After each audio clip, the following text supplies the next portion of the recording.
آپ نے اچھا سوال کیا، اور سب سے پہلے آپ کی محبت کا شکریہ کہ آپ نے جو وہ ہمارے یہ مضمون کو جو اپریشیٹ کیا، اللہ تبارک و تعالی اس کو قبول منظور فرمائے۔ اور دعا کے حوالے سے جو آپ نے بعض لوگوں کا، نادان لوگوں کا رویہ بتایا، تو میرے لیے تو خیر قابل تعجب بات ہے کہ جو دعا نہیں مانگنی ہے، دعا ہاتھ اٹھا کے دعا نہیں مانگنی، تو یہ رویہ کوئی لوگ رکھتے ہیں، تو گویا کہ وہ تو حدیث سے بالکل جو ہے نابلد ہے، وہ حدیث کا مطلب صحیح نہیں سمجھے، یا حدیث سے نابلد ہیں، یا ان کو خبر ہی نہیں ہے کہ دعا کی حقیقت کیا ہے، سرکار دو عالم صلی اللہ علیہ وسلم نے دعا مانگنے کا ادب کیا بتایا ہے، کیونکہ ہر چیز کے آداب ہوتے ہیں، اس ادب کے تحت مانگی جاتی ہے۔ اور ابو داؤد شریف کی حدیثیں ہیں، خود نبی کریم صلی اللہ علیہ وسلم نے دعا کا ادب بتایا کہ دعا اس طرح مانگو کہ یہ ہتھیلیاں جو ہیں یہ تمہاری طرف ہوں، یہ الٹی یوں ہتھیلیاں کر کے دعا نہ مانگو، اس طریقے سے دعا مانگو، اور پھر دعا کرنے کے بعد چہرے پہ ہاتھ پھیر لو، جیسے قبولیت کا گویا کہ زبان حال سے اظہار کر لو، تو ہاتھ اس طرح دعا میں اٹھانا، پھر چہرے پہ پھیرنا، اور یہ سینے کے جو ہے وہ محاذات تک یہ اونچے رکھنا، اور تھوڑا سا اس کے درمیان میں فاصلہ رکھنا، بالکل ہاتھ ملا کے نہیں، تھوڑا سا فاصلہ رکھ کے جو دعا مانگنا، یہ تو آداب خود حدیث کے اندر خود نبی کریم صلی اللہ علیہ وسلم نے بتلائے۔ تو یہ ادب دعا کا، اور پھر دعا کی قبولیت جیسے آپ بتا رہے ہیں کہ فرض نمازوں کے بعد، ترمذی کی حدیث ہے کہ فرض نمازوں کے بعد جو دعا مانگی جائے صلاۃ مکتوبہ کے بعد وہ یقیناً قبول ہوتی ہے، اور فرض نمازوں کے بعد اگر آپ دعا نہ کریں تو پھر دعا کرنے کا موقع کون سا ہے؟ نبی نے فرض نمازوں کے بعد دعا کی کوئی قبولیت کی بشارت دی ہے بعد صلاۃ مکتوبہ کہ آپ دعا کریں، اور دعا کرنے کا ادب یہ بتایا کہ ہاتھ اٹھا کے آپ اس طریقے سے دعا کریں۔ اور ترمذی کی حدیث میں فرمایا کہ نماز کے بعد جو دعا کریں، اور پورا نبی کریم صلی اللہ علیہ وسلم نے اس کا طریقہ بتلایا، اور پھر اس کے بعد بتایا کہ جو نماز کے بعد، فرض نماز کے بعد ہاتھ اٹھا کے دعا نہیں کرتا اس کی اس کی نماز ناقص ہو جاتی ہے۔ ترمذی کی حدیث میں تو ناقص تک فرمایا، اس کی نماز جو ناقص ہے، اور اس پر تفصیلی فتویٰ جو ہے میرا یوٹیوب کے اوپر موجود ہے کہ اس لیے فرض نمازوں کے بعد ہاتھ اٹھا کے دعا مانگنی چاہیے، اور یہ سنت ہے، اور نبی کریم صلی اللہ علیہ وسلم نے بھی مانگی، اور آپ نے جو صحابہ نے بھی مانگی، آپ نے اس کی تاکید بھی فرمائی، کیونکہ قبولیت دعا کا موقع ہے، اور دعا کو عبادت کا مغز قرار دیا، دعا مخ العبادہ، دعا عبادت کا مغز ہے۔ جب عبادت کا مغز آپ نے پوری نماز پڑھ لی، عبادت کر لی، جو اصل مغز کا وقت ہے آپ اٹھ کے چلے گئے، تبھی تو آج حالت ہماری آپ کے سامنے ہے کہ آج اہل اسلام کی حالت کیا ہے، کیونکہ جو مغز ہے چھلکا لے لیا، مغز چھوڑ دیا آپ نے، تو آپ کی عبادت کیا ہوئی؟ اس لیے جو ہے دعا جو ہے وہ انتہائی اہم چیز ہے، اور نمازوں کے بعد ہاتھ اٹھا کے دعا کرنے کا اہتمام، یہ تو میں نے بتایا ترمذی کی حدیث، اور اس کو جو اس نماز کو ناقص قرار دیا نبی کریم صلی اللہ علیہ وسلم نے کہ آپ جو اگر نمازوں کے بعد ہاتھ اٹھا کے دعا نہ کریں تو یہ نماز آپ کی ناقص ہو جاتی ہے، یہ تک فرمایا، اور اس کا تفصیلی فتویٰ میں نے جو ہے وہ لکھا، اور وہ آپ کے یوٹیوب کے اوپر موجود ہے۔ اس لیے ایسے نادان لوگوں کو اپنی اصلاح کرنی چاہیے، اور یہ کہ اور پھر یہ کہ کتنی نالائکی کرتے ہیں، عین امام نے جب سلام پھیرا اور بیٹھے رہتے ہیں، جب امام نے ہاتھ اٹھا کے دعا کرنا شروع کیا اس وقت کھڑے ہو کے جاتے ہیں، اور یہ تو قرآن کی اس آیت کے خلاف ہو جاتا ہے الذین یستکبرون عن عبادتی، اور عبادتی سے مراد دعائی، کہ وہ لوگ جو تکبر کرتے ہیں مجھ سے دعا کرنے سے سیدخلون جہنم داخلین، وہ اوندے منہ جہنم کے اندر ڈالے جائیں گے۔ تو آپ عین دعا ہونے کے وقت میں اٹھ کے اس طرح جا رہے ہوتے ہیں، اور آپ دعا ہاتھ اٹھا کے نماز کے بعد مانگتے نہیں ہیں، تو آپ تو بہت خطرناک صورتحال کے اندر داخل ہو گئے کہ قرآن نے کہہ دیا کہ الذین یستکبرون عن عبادتی، کہ جو لوگ مجھ سے دعا کرنے سے تکبر کرتے ہیں سیدخلون جہنم داخلین، وہ اندھے منہ جہنم کے اندر گریں گے۔ تو آپ تو خطرناک صورتحال اختیار کر رہے ہیں، تو اس لیے بھائی ایسے لوگوں کو اپنی اصلاح کرنی چاہیے، اور یہ احادیث کا مطلب اپنے اپنے مقام پہ صحیح طریقے سے سمجھنا چاہیے، صرف اپنے مسلک کا تعصب شو نہیں کرنا چاہیے، اور جی ہمارا مسلک کیوں ہے، یہ بدعت وہ بدعت، یہ ہر چیز بدعت بنا کے آپ بیٹھے رہو۔ آپ جو سنتوں کا اور شریعت کے جب مشروع امور کا انکار کر کے اپنے آپ کو نقصان میں نہ ڈالیں، نہ دوسروں کے لیے گمراہی کے راستے کھولیں۔ اللہ تبارک و تعالیٰ اس امت کو ہدایت کے حوالے سے آپ سے ہم کچھ گزارشات پیش کریں گے۔ آپ جانتے ہیں یا جاننے والے جانتے ہیں کہ حزب البحر ایک بڑی بابرکت دعا ہے، تمام مقاصد حسنہ کے لیے، تمام مصائب کے دفعے کے لیے، تمام ظاہری باطنی دولتوں کے حصول کے لیے عجیب تاثیر اس دعا میں ہے، اور کئی صدیوں سے امت اس کا تجربہ کرتی آ رہی ہے۔ اچھا سفر کے مہینے میں جو ہے اس کی زکوٰۃ نکالی جاتی ہے عمل کی، یعنی 6، 7 اور 8 تین جو دن ہے سفر کے، ان 3 تاریخوں کے اندر اس کی زکوٰۃ نکالی جاتی ہے۔ پھر وہ شخص جو ہے وہ عامل بن جاتا ہے اس دعا کا، جب عامل بن جاتا ہے اس کے بعد یہ وہ روزانہ کسی ایک وقت میں یعنی مغرب کے بعد اس کا معمول رکھتا ہے، نتیجہ ہے کہ کسی بھی مقصد کے جو اس کو پڑھا جاتا ہے اللہ تبارک و تعالیٰ اس مقصد میں کامیابی دیتے ہیں۔ اور پھر عجیب بات ہے اس کے مختلف جو ٹکڑے اور مختلف دعاؤں کے حصے ہیں وہ مختلف مقاصد کے لیے بھی علماء نے اس کو واضح کیا ہے۔ چنانچہ شاہ عبدالعزیز محدث دہلوی رحمۃ اللہ علیہ نے کمالات عزیزی میں وہ تمام ٹکڑے الگ الگ بھی بیان کر دیے ہیں کہ یہ جو ٹکڑا ہے اس کو اگر اتنی دفعہ پڑھ لیں گے اس کے یہ منافع ہیں، یہ جو ٹکڑا اس کو یہ پڑھ لیں اس کے اتنے منافع ہیں، انہوں نے تفصیل کے ساتھ اس پر گفتگو کی ہے۔ آج حزب البحر کی ایک تو میں آپ کو اجازت دیتا ہوں کہ آپ جی 6، 7 اور 8 یہ 3 تاریخوں میں جو خواتین ہوں یا حضرات ہوں وہ اعتکاف بیٹھیں. حضرات تو مسجد میں اعتکاف بیٹھیں گے اور 3 روزے رکھیں گے. اسی طرح خواتین گھروں کے اندر اعتکاف کر سکتی ہیں اور گھر کے اندر مخصوص جگہ بنا کے وہاں پر اعتکاف کریں. اور اعتکاف خواتین کا بہت آسان ہے کہ زیادہ سے زیادہ وقت اسی جگہ پر گزاریں, اسی حجرے میں گزاریں, باقی کھانا پینا گھر کا کام کاج سب کر سکتی ہیں. خواتین کو یہ سہولت حاصل ہے, جیسے رمضان کے اعتکاف میں ان کو سہولتیں حاصل ہوتی ہیں ایسے اس میں بھی ہے. تو زیادہ ٹائم وہیں گزاریں اور روزے کی حالت میں ہوں, اور ان 3 دنوں میں گویا کہ شوہر کے پاس جو ہے انہوں نے راتوں میں نہیں جانا. اور اس چیز کا اہتمام کریں تو 3 تاریخوں کے اندر آپ یہ زکوٰۃ نکال لیں گی تو آپ اس کی عاملہ بن جائیں گے. ایک روحانی خاص قوت آپ کو نصیب ہو جائے گی, پھر نفس و شیطان بھی قریب نہیں آئے گا اور دشمن بھی زیر ہوں گے. لہٰذا جس نیت سے آپ پڑھیں گی اللہ تبارک و تعالیٰ وہ مسئلہ پورا کر دیتے ہیں. اور مشائخ سلسلہ اپنی خانقاہوں کے اندر اپنے انفرادی اعمال میں تو اس کا بڑا اہتمام کرتے ہیں. عجیب غریب دعا ہے.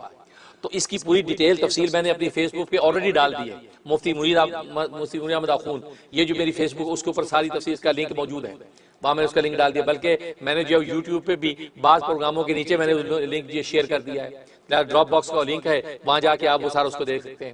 اس لیے اور پھر یہ میرے پاس جتنے گروپس تھے ان واٹس ایپ کے گروپوں کے اندر میں نے وہ بھیج دی ہے, جس میں پورا طریقہ لکھا, پوری دعا لکھی ہوئی ہے, وہ ساری میں نے وہ بھیج دی ہے. اور یہ جو طریقہ, یہ جو دعا ہے, یہ حضرت کی ملت مجدد ملت مولانا اشرف علی تھانوی رحمہ اللہ تعالیٰ نے اپنے پیر و مرشد شیخ العرب والعجم حضرت حاجی امداد اللہ مہاجر مکی رحمۃ اللہ علیہ سے جو وہ روایت کی ہے, اور ان کی اجازت کو بھی ذکر کیا ہے کہ انہوں نے اجازت دی ہے, اور اس اجازت کے ساتھ حضرت تھانوی نے آگے لوگوں کے اندر نفع عام کے لیے اس کو پرنٹ کروا کے چھپایا تھا. تو یہ وہ تھی, یہ وہ دعا ہے. ابھی میں وہ دعا پڑھوں گا اور پھر اس میں کہاں کیا کیا اشغال کیے جاتے ہیں وہ ساتھ ساتھ کروں گا, تاکہ آپ جب اعتکاف بیٹھیں اور اس کے اندر آپ آسانی ہو. اس میں جو اعتکاف جب بیٹھ جائیں گے تو اس میں آپ روزانہ 3 مرتبہ پڑھیں گے. مثلا اب یہ مکہ کے اعتبار سے ہفتہ اتوار پیر یہ 3 تاریخیں بن رہی ہیں, 6 سفر 7 سفر 8 سفر ہفتہ. لہذا جمعے کی مغرب سے پہلے آپ اپنے معتکف کے اندر آ جائیں, یا حضرات ہے تو مسجد کے اندر جمعے کو جو مغرب سے پہلے جو جمعے والے دن مغرب کے سے پہلے مسجد کے اندر چلے جائیں اپنے اعتکاف کی جگہ پہ, تو وہاں پر پہنچ جائیں. اب جب وہاں پہنچ گئے, وہاں پہ مغرب کی نماز سے فارغ ہو کر 1 مرتبہ اس کی تلاوت کرنی ہے. اس کے بعد پھر عشاء کی نماز ہوگی, عشاء کی نماز کے بعد پھر 1 مرتبہ تلاوت کرنی ہے. پھر صبح جو ہے اگلا دن آ جائے گا سیٹرڈے کا دن, تو سیٹرڈے کے دن کو چاش کے بعد چاش کے کچھ نوافل پڑھیں 9 10 11 بجے. چاش کے نوافل پڑھنے کے بعد پھر 1 مرتبہ تلاوت کرنی ہے. تو گویا کہ یہ 3 مرتبہ آپ کی تلاوت ہو گئی. پھر یہ ہفتے کا دن سارا گزرے گا, اتوار آ جائے گی, اتوار میں مغرب کے بعد پھر 1 مرتبہ تلاوت کرنی ہے. پھر عشاء آئے گی, عشاء کے بعد 1 مرتبہ تلاوت کرنی ہے. پھر جو اگلے دن جو ہے اتوار کا دن آ جائے گا, اتوار کے دن آ جائے گا چاشت میں آپ نے پھر 1 مرتبہ تلاوت کرنی ہے. 2 ہو گئے. پھر اس کے بعد وہ اتوار کا دن گزرے گا تو رات جو ہے وہ آئے گی, گویا کہ منڈے کی رات آ جائے گی. مغرب آئی, مغرب کے بعد آپ نے 1 مرتبہ تلاوت کرنی ہے. پھر عشاء کے بعد 1 مرتبہ تلاوت کرنی ہے. پھر جو وہ رات گزر کے منڈے کا دن آ جائے گا, پیر کا دن آ جائے گا, چاش کے وقت میں آپ نے 1 مرتبہ تلاوت کرنی ہے. بس اب یہ زکوٰۃ آپ کی پوری ہو گئی. اب زکوٰۃ کے طور پہ اب مزید پڑھنے کی ضرورت نہیں ہے. اب اس کے بعد آپ نے منڈے کا دن پورا گزارا مغرب تک, تو مغرب تک آپ کا اعتکاف مکمل ہو گیا, 3 دن مکمل ہو گئے. اب مغرب کے بعد آپ نے کچھ غریبوں اور مسکینوں کے ساتھ بیٹھ کے, کم از کم 10 لوگ ہوں جن کے ساتھ بیٹھ کے آپ کھانا کھائیں, یا یہ کہ کسی غریبوں مسکینوں میں پیسے بھیج دیں, وہ 10 20 مسکینوں کے اندر کھانا کھلا دیا جائے کسی بھی مقام پر. اگر آپ کے مقام پہ ہیں وہاں جمع ہو سکتے ہیں تو وہاں کچھ یہ ہوا ہے ایسے مسکین غریب طلبہ اکٹھے کر لیے, وہاں کھانا کھلا دیا. یا مسجد کے اندر بیٹھے تو وہاں پر اگر کوئی طلبہ جمع ہو سکتے ہیں وہاں جمع کر لیے, ان کے ساتھ بیٹھ کے مغرب بعد آپ نے کھانا کھا لیا. ورنہ آپ کسی ایسے مقام پر پہنچا دیں جب وہ مستحق ہوں اور وہ کھانا کھا لیں, تو گویا کہ 10 کم سے کم ہوں اور 60 زیادہ سے زیادہ ہوں. تو لہٰذا یہ آپ کوئی بھی جو وہ اماؤنٹ اس میں رکھ سکتے ہیں کہ 10 20 لوگوں کو آپ نے کھانا کھلایا. اب یہ آپ کی زکوٰۃ مکمل ہو گئی, گویا کہ آپ نے حزب البار کی زکوٰۃ ادا کر دی. اب یہ حزب البار جو آپ کی روحانی طاقت بن گئی ہے, یہ طاقت بن گئی. اب یہ نصرت آپ کے پاس. اب آپ جو روزانہ اب کوئی وقت رکھ لیں, روزانہ اب 1 مرتبہ آپ نے تلاوت کرنی. اس کے لیے ریکمینڈڈ جو وقت ہے وہ مغرب کے بعد کا ہے, کہ مغرب کے بعد آپ 1 مرتبہ پڑھ لیا کریں. اس میں آپ سارے مقاصد حسنہ کی نیت کر لیں. اس کا فائدہ جو زکوٰۃ آپ نے 3 دن ادا کی تھی اس کی طاقت اب آپ کی بحال رہے گی, قائم رہے گی. کسی بھی مقصد کے لیے آپ مطلوبہ جو بھی متعلقہ جملہ دعا ہے اس میں اس مقصد کی نیت کر کے پڑھیں گے, اللہ تبارک و تعالی شرف قبول بخشیں گے. تو یہ عجیب بابرکت دعا ہے کہ جو ابو الحسن شاذلی رحمۃ اللہ علیہ کو سرکار دو عالم صلی اللہ علیہ وسلم نے ایک رویا صالحہ کے اندر بتائی تھی کہ جب ان کا جو ہے بحری جہاز طوفان کے اندر پھنس گیا تھا اور کوئی نکلنے کی سبیل نہیں تھی اور سب جو ہے وہ موت کا انتظار میں تھے, اور آپ کو غنودگی آئی اور غنودگی میں رسول اللہ صلی اللہ علیہ وسلم نے یہ دعا بتائی کہ ابو الحسن اس دعا کو پڑھو. آپ نے دعا پڑھی, ساری طغیانی ختم ہو گئی اور منزل مراد پر سب پہنچ گئے. تو وہ ایک مستقل ایک واقعہ ہے. تو بہرحال یہ وہ دعا حزب البار، اس طریقے سے آپ نے یہ 3 زکوٰۃ نکالنی ہے. اب آپ جو ہے نوٹ کر لیں کہاں کا کیا عمل کرنا ہے، میں وہ کر کے دکھاؤں گا، اس طریقے سے آپ نے دعا پڑھنی ہے. بسم اللہ الرحمن الرحیم. یا علی یا عظیم یا حلیم یا علیم انت ربی وعلمک حسبی فنعم الرب ربی ونعم الحسب حسبی تنصر من تشاء وانت العزیز الرحیم.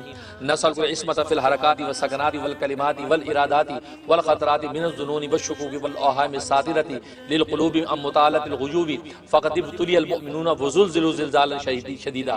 یہ وزلزلوا زلزالا شدیدا جب کہیں گے تو انگلی کو آپ نے اٹھانا آسمان کی طرف، وزلزلوا زلزالا شدیدا یہ کہنا. اس کے بعد وَيَقُولُ الْمُنَافِقُونَ وَالَّذِينَ فِي قُلُوبِهِم مَرَضٌ مَا وَعَدَنَا اللَّهُ وَرَسُولُهُ إِلَّا غُرُورًا فَثَبِّتْنَا وَانصُرْنَا. اب یہاں پر جب یہ کہیں گے وانصرنا کہیں گے تو اب اس میں آپ اپنے کسی مقصد کی نیت کریں جو آپ چاہتے ہیں. حاجی امداد اللہ مہاجر مکی رحمۃ اللہ علیہ فرماتے ہیں سب سے بڑا مقصد اللہ کی رضا ہے. اللہ کی رضا کی نیت کریں کہ اللہ ہم سے راضی ہو جائے، اور ظاہر اللہ جب راضی ہو گیا، اللہ جب آپ کا ہو گیا تو ساری کائنات آپ کی ہو گئی. لیکن پھر بھی آپ کا دنیاوی کوئی بھی مقصد ہوگا، انصرنا جب کہیں تو اس مطلب کو آپ دل میں لائیں. بس آپ چاہ رہے ہیں کہ کاروبار جو ہے برکت ہو جائے کاروبار میں، تو انصرنا کے بعد کاروبار کی برکت کا تصور کریں. یا آپ مطلوبہ جگہ پر شادی کرنا چاہتے ہیں، انصرنا کی جگہ پر اس کا تصور کریں. یا بیٹا آپ کا جو ہے ڈاکٹر بن جائے مثلا، یا عالم دین حافظ بن جائے، انصرنا پہ آپ یہ تصور کریں گے. فثبتنا انصرنا، انصرنا میں سفر کرنا ہے. وسخر لنا هذا البحر كما سخرت البحر لموسى عليه السلام وسخرت النار لابراهيم عليه السلام وسخرت الجبال والحديد لداود عليه السلام وسخرت الريح والشياطين والجن لسليمان عليه السلام وسخر لنا كل بحر ولك في الارض والسماء والملك والملكوت وبحر الدنيا وبحر الاخره وسخر لنا كل شيء يا من بيده ملكوت كل شيء. اس کے بعد یہ انگلیوں کو بند کر دی، چھنگلی چھوٹی انگلی سے انگلیاں بند کرنا شروع کرنی ہے. کاف ہا یا عین صاد، کیونکہ کاف ہا یا صاد 3 جگہ آ رہا ہے تو آپ نے پہلے کے اوپر چھنگلی سے بند کرنی ہے، انگوٹھے تک جانا ہے. کاف ہا یا عین صاد یہ پہلے میں. دوبارہ جب کاف ہا یا عین صاد پڑھنا ہے اس کو کھولنا ہے، کاف ہا یا عین صاد اسی ترتیب سے کھولنی ہے. پھر تیسری مرتبہ کاف ہا یا عین صاد آیا، کاف ہا یا عین صاد مٹھی بند ہوگی. اب آگے پڑھنا آپ نے انصرنا. انصرنا جب آپ کہیں تو انگلی کھول دے، فإنک خیر الناصرین چنگلی سے کھول دے. پھر اس کے بعد کیا وفتح لنا، پھر دوسری انگلی کھول دے، فإنک خیر الفاتحین. پھر تیسری وغفر لنا، تیسری انگلی کھول دے، وغفر لنا فإنک خیر الغافرین. پھر کیا ورحمنا فإنک خیر الراحمین، چوتھی انگلی کھول دیں. ورزقنا فإنک خیر الرازقین، 5 انگلی کھول دیں تو یہ مٹھی کھل گئی. پھر آگے پڑھیں واحفظنا فإنک خیر الحافظین واہدنا ونجنا من القوم الظالمین وہب لنا من لدنک ریحا طیبۃ کما هی فی علمک وانشرها علینا من خزائن رحمتک واحملنا بها حمل الکرامۃ ومع السلامۃ والعافیۃ فی الدین والدنیا والآخرہ انک علی کل شیء قدیر. اللہم یسر لنا امورنا. اب یہاں پر امورنا کہ اے اللہ ہمارے کاموں کو آسان کر دے. اب وہاں اپنے کام کا تصور کریں، آپ کس کام کی آسانی چاہتے ہیں، امورنا پہ وہ تصور باندھیں گے اور یہ کہیں گے اللہم یسر لنا امورنا، اور امر کا دماغ میں خیال لائیں. اللہم یسر لنا امورنا مع الراحۃ لقلوبنا وابداننا والسلامۃ والعافیۃ فی دیننا ودنیانا وکن صاحبنا فی سفرنا وخلیفۃ فی اہلنا. اب آ گیا وطمس علی وجوہ اعدائنا.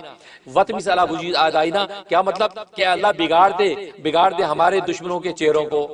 اب وہ کس طرح کرنا ہے، وطمس علی وجوہ اعدائنا جب کہیں تو یہ سیدھی مٹھی بند کر کے ہی زمین پہ یوں جھاڑیں، وطمس علی وجوہ اعدائنا. اس طریقے وطمس علی وجوہ اعدائنا یوں کریں. وطمس علی وجوہ اعدائنا وامسخهم علی مکانتہم فلا یستطیعون المضی ولا المجی الینا ولو نشاء لطمسنا علی اعینہم فاستبقوا الصراط فانا یبصرون ولو نشاء لمسخناهم علی مکانتہم فما استطاعوا مضیا ولا یرجعون. یاسین والقرآن الحکیم انک لمن المرسلین علی صراط مستقیم تنزیل العزیز الرحیم لتنذر قوما ما انذر آباؤهم فهم غافلون لقد حق القول على اکثرهم فهم لا یؤمنون انا جعلنا فی اعناقهم اغلالا فهي الى الاذقان مقمحون وجعلنا من بین ایدیہم سدا ومن خلفہم سدا فاغشیناہم فہم لا یبصرون. اب اس کے بعد آ رہا ہے شاہد الوجوہ، بگڑ جائیں چہرے دشمنوں کے. اب یہ شاہد الوجوہ آپ نے جو کہنا ہے یہ 3 مرتبہ کہنا ہے، یہ سیدھے ہاتھ کو پشت کی طرف سے زمین پہ مارنا ہے. شاہد الوجوہ شاہد الوجوہ شاہد الوجوہ. اس کا ترجمہ ہے بگڑ جائیں دشمنوں کے چہرے، بگڑ جائیں دشمنوں کے چہرے، بگڑ جائیں دشمنوں کے چہرے، یا ناکام ہو جائے دشمن. 3 مرتبہ یوں مارنا ہے، شاہد الوجوہ شاہد الوجوہ شاہد الوجوہ. وعنت الوجوہ للحی القیوم وقد خاب من حمل ظلما طاسین طاسیم میم حامیم عین سین قاف مرج البحرین یلتقیان بینہما برزخ لا یبغیان. اب اس کے بعد 7 مرتبہ حامیم کا لفظ آ رہا ہے. پہلی مرتبہ آپ پڑھیں گے حامیم تو سیدھی طرف پھونک دیں حامیم. دوسری دفعہ کہیں گے حامیم الٹی طرف پھونک دے. پھر تیسری دفعہ کہیں گے حامیم سامنے پھونک دے. پھر چوتھی مرتبہ حامیم کہیں گے پیچھے پھونکے. پھر 5ویں مرتبہ حامیم کہیں گے تو آسمان کی طرف ہوں گے حامیم، پھر 6ٹھی مرتبہ حامیم کہیں گے زمین کی طرف ہوں گے حامیم، 6 ہو گئے۔ اب 7ویں مرتبہ حامیم کہیں گے تو ہتھیلی پہ دم کریں حامیم، دم کر کے اب اپنے بدن پہ، چہرے پہ، پورے سر پہ، بدن پہ، پورا ہاتھ پھیلنے پاؤں تک، یہ 7ویں حامیم پہ۔ اس کے بعد کہیں حم الامر جان نصر فعلینا لا ينصرون حامیم تنزیل الکتاب من اللہ العزیز العلیم غافر الذنب وقابل التوب شدید العقاب ذی الطول لا الہ الا هو الیہ المصیر بسم اللہ بابنا تبارک حیطاننا یاسین سقفنا۔ اب اس کے بعد پھر کاف ہا یا عین صاد آ گیا، اس میں آپ کہیں گے کاف ہا یا عین صاد کفایتنا، پھر کہیں گے حامیم عین سین قاف حمایتنا، تو کہا کہ حامیم پہ انگلیاں کھولنی ہے اور کاف ہا پہ باندھنی ہے، تو یہ کرنا ہے اور چھنگلی سے شروع کرنا ہے کاف ہا یا عین صاد کفایتنا حامیم عین سین قاف حمایتنا فَسَيَكْفِيكَهُمُ اللَّهُ وَهُوَ السَّمِيعُ الْعَلِيمُ ستر العرش مصبول علینا وَعَيْنُ اللَّهِ نَاظِرَةٌ إِلَيْنَا بِحَوْلِ اللَّهِ لَا يَقْدِرُ عَلَيْنَا ستر العرش۔ اور یہ جو ہے یہ جملہ آپ نے گویا کہ یہ 7 مرتبہ یہ دہرانا ہے، ستر العرشی مسبول علینا وعین اللہ ناظرۃ الینا بحول اللہ لا یقدر علینا ستر العرشی مسبول علینا وعین اللہ ناظرۃ الینا بحول اللہ لا یقدر علینا ستر العرشی مسبول علینا وعین اللہ ناظرۃ الینا بحول اللہ لا یقدر علینا ستر العرشی مسبول علینا وعین اللہ ناظرۃ الینا بحول اللہ لا یقدر علینا ستر العرشی مسبول علینا وعین اللہ ناظرۃ الینا بحول اللہ لا یقدر علینا ستر العرشی مسبول علینا وعین اللہ ناظرۃ الینا بحول اللہ لا یقدر علینا۔ ترجمہ کتنا خوبصورت ہے، ستر العرش مسبول علینا، عرش کا پردہ ہمارے اوپر چھوٹا ہوا ہے، عرش کا پردہ ہمارے اوپر لٹکا ہوا ہے، وعین اللہ ناظرۃ الینا، اور اللہ تعالی کی نظر ہماری طرف متوجہ ہے، بحول اللہ لا یقدر علینا، اور اللہ کی مدد سے کوئی ہم پر قابو نہیں پا سکے گا۔ کیا جاندار جملہ ہے، ستر العرش مسبول علینا وعین اللہ ناظرۃ الینا بحول اللہ لا یقدر علینا۔ اس کے بعد کہنا ہے واللہ من ورائہم محیط بل هو قرآن مجید فی لوح محفوظ۔